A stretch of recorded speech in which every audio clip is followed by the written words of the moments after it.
Seorang pemuda asal desa Tejakula, Kecamatan Tejakula terlibat kecelakaan lalu lintas Jumat 25 November sekitar pukul 7.15 di wilayah desa Pacung, Kecamatan Tejakula.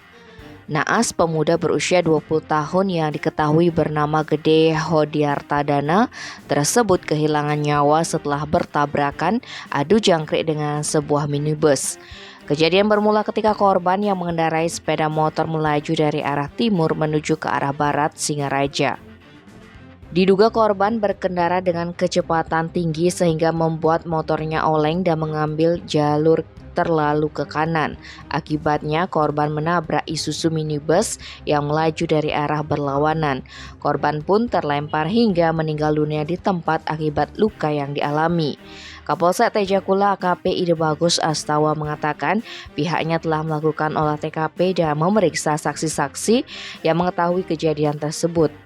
Hasilnya, kecelakaan diduga karena pengendara kurang hati-hati dan tidak memperhatikan keadaan jalan di depannya sehingga menabrak Isuzu yang dikemudikan Gede Bagiastra, 69 tahun, warga desa Sudaji, Kecamatan Sawan.